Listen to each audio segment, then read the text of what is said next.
안녕하세요. Y컴퍼니 대표 유창환입니다. 오늘은 매교역 펠루시드 투자 가치, 왜 이걸 구매해야라고 여러분들한테 권유를 해드리는지, 왜 이게 앞으로 시세 상승을 가져올 수 있는지에 대해서 말씀을 드리도록 하겠습니다. 부동산 가격을 좌우하는 가장 큰 요인은 금리죠, 금리. 지금 여러분들 그 부동산이 얼어붙고 어렵게 된 게 이 금리가 미국의 연방 기준금리를 올리면서 우리나라를 따라가면서 뭐 대출이자라든지 여러 가지가 부담이 되니까 부동산을 급격히 냉각시켰죠. 그러다 보니까 가장 금리가 뭐 최고치를 찍었던 2022년 뭐 10월에는 거래량, 아파트 거래량이 558건밖에 안 됐어요. 산다는 사람이 없으니까. 내놓은 사람들은 많고. 그러면서 금리가 점차적으로 안정되면서 2023년 1월에는 1411건으로 2배 가까이 늘고 10월이 되면서 3366건으로 6배 가량이 금리에 따라서 거래량이 늘어났죠. 이 거래량이 중요한 게 뭐냐면은 사고 팔고가 되잖아요. 산다는 사람도 이제 나오는 거예요. 6배 가량 증가를 했다. 자, 그럼 앞으로 금리가 어떻게 될 것이냐? 아무도 모르는 일이죠. 하지만 예상은 할 수 있죠.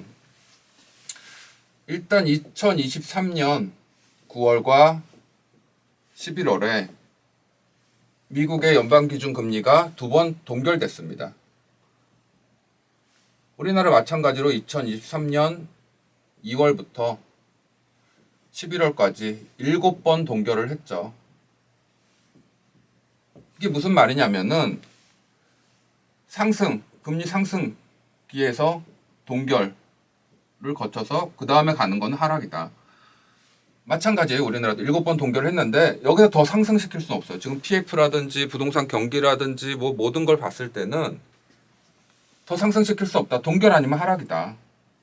하지만 여러분들 매교역 펠루시드가 입주하는 거는 2년 6개월 뒤 2026년 8월입니다. 저는 자신 있게 이때 금리는 굉장히 안정기로 가서 부동산 다시 상승세를 조금씩 가리라 예상을 합니다. 그렇기 때문에 이 금리를 영향을 봤을 때 최저점은 지났다. 이제는 상승기만 남았다.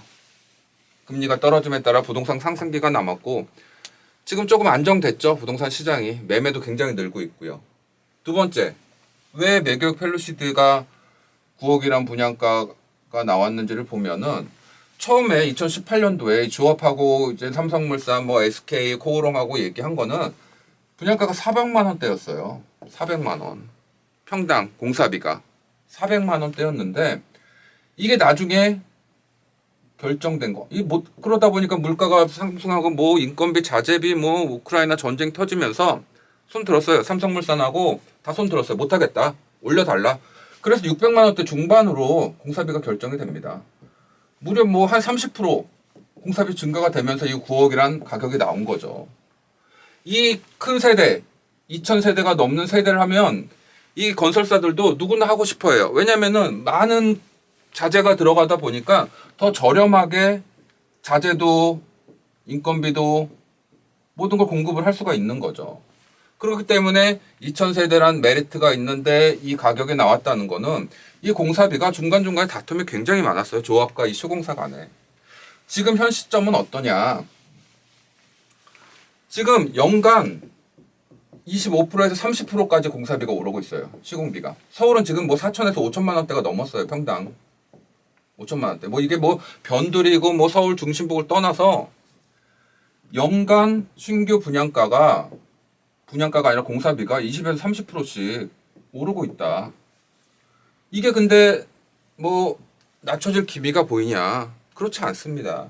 그러다 보면은 이런 같은 입지 초역세권의 대단지의 브랜드를 가진 지역에 내후년 2026년도에 신규로 땅을 사가지고 뭐 공사비를 들여서 공사를 한다.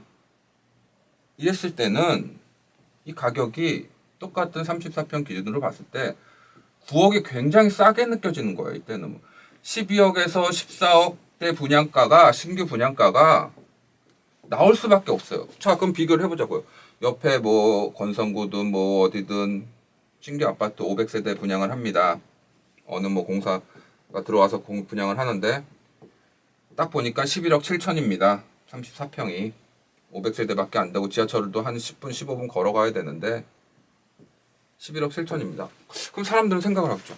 야, 매교역 펠루시드가 2000세대에 기가 막히게 지어놨는데 바로 지하철에서 뭐 10초 거리고 여기가 9억에 분양했는데 불과 2년 3년 지나니까 여기가 11억 7천에 분양을 해? 여기는 그럼 12억 13억 가야 맞는 거죠.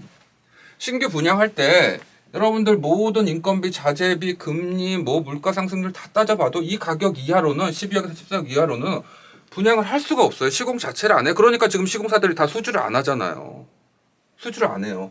그렇게 되다 보니까 야 이거 누가 사겠냐 이 비싼 공사비 들여가지고 안 그러면 뭐 건설사들도 다 낮아빠지는데 그 가격이 아니면은 그러다 보니까 공급절벽이 오는 겁니다. 공급절벽. 1990년도 이래로 인허가 실적이 최저예요. 최저.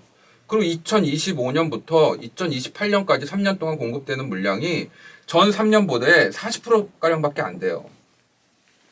신규 아파트를 찾는 수요들은 틀림없이 있어요. 뭐 서울에서 수원까지 내려오진 않지만 수원 내에도 구축에서 신축으로 옮기자 하는 세력들도 많고요. 수원이 여러분들 그냥 볼 게 아니라 120만이고 주변을 보면 200만이 넘어요. 여기에 삼성전자는 가장 좋은 우리나라에서 1등 업체가 있죠. 직주근접석이라 여러 가지 봤을 때 뭐 3M도 있고 외국계 기업이 이 수원 주변에 엄청 많습니다.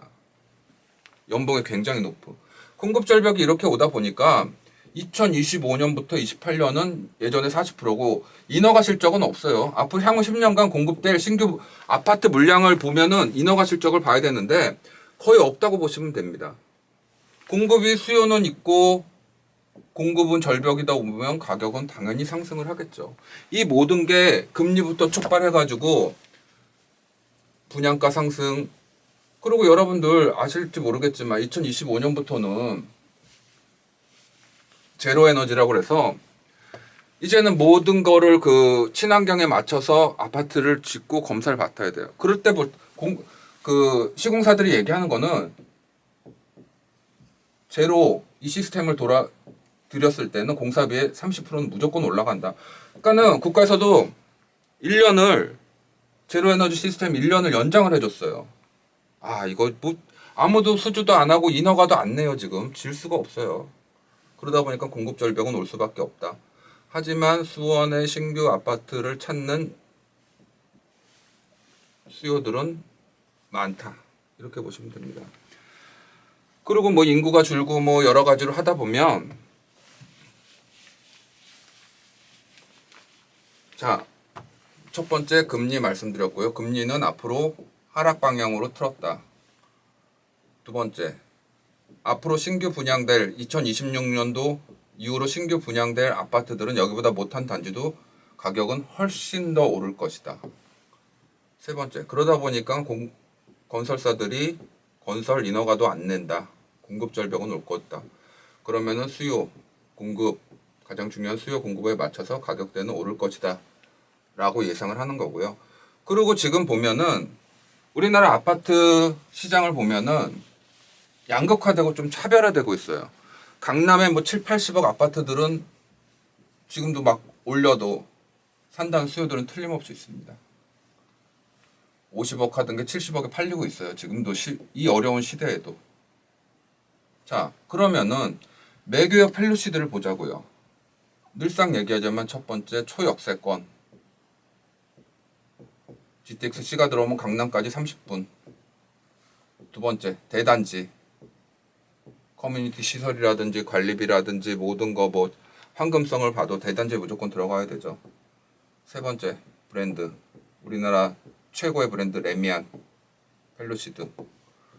요 세 가지를 갖춘 아파트. 지금 양극화가 어떻게 되냐면은 서울에서도 강남, 그러니까 비강남, 노도강은 지금 피눈물 흘리고 있죠. 노도강은 가격 떨어지고 있고 강남에 좋은 아파트들 올라갔고 그 다음에 수도권과 비수도권. 수도권 아파트들은 버틸 수 있어요.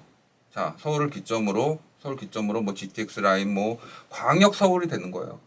수도권과 비수도권. 지금 뭐 대구 이런 데들은 뭐 말이 아니에요. 부동산 시장이. 수도권과 비수도권의 격차, 양극화 차별화는 더 심해질 거다. 이렇게 보는 거고요. 그 다음에 구조적으로 보면은 아파트와 비아파트, 뭐 전세 사기가 뭐 심해지면서 전세 뭐 빌라 아무도 안 들어가죠. 오피스텔 선호도 굉장히 떨어졌죠. 아파트의 선호도 올라가고 수도권의 선호도 올라가고 대단지 초역세권 브랜드의 아파트가 올라갈 것. 이 얘기하는 거는 뭐냐면은 수요가 있다는 얘기예요. 수요. 양극화 차별화되면서 앞으로는 더욱더 이게 더 심해질 거예요.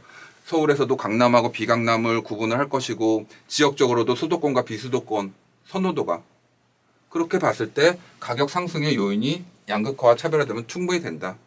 인구가 주는 거 크게 신경 안 쓰셔도 모든 거 대단지 아파트죠. 선호하는 건 다 아파트입니다. 지금은.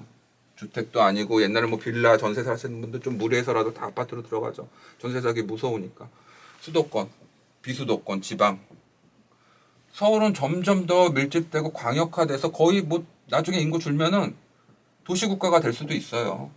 지방은 소멸될 수밖에 없고. 그러다 보니까 금리, 공급, 분양가, 양극화, 차별화 모든 것을 봤을 때는 매교역 펠루시드는 충분히 투자 가치가 있고 매력 있는 물건이다. 지금 9억이 여러분들 비싸게 느껴지지만 나중 가면은 정말 저렴하게 잘 샀다. 이렇게 말씀하실 겁니다. 자, Y컴퍼니와 적정한 시기에 내가 언제 매각을 해야 되는지 전매를 했을 때는 어떻게 해서 전매를 할 것인지 이 투자 전략 짜셔야 됩니다. 여러분들 10억짜리 구매하시면서 아무하거나 연계해가지고 덜컥 해놓고 이거 어떡하지? 하고 하시는 게 아니라 지속적으로 저희와 상의하시고 투자의 방법을 문의하셔가지고 결정을 하셔야 되는 거예요. 돈을 버시는 거는 딴 게 아니에요. 타이밍이에요. 타이밍. 언제 내가 사고 언제 팔아야 되는지. 이 타이밍을 잘 저희가 맞춰 드릴 테니까 전화 주셔가지고 상담해 보시기 바라겠습니다. 네, 감사합니다.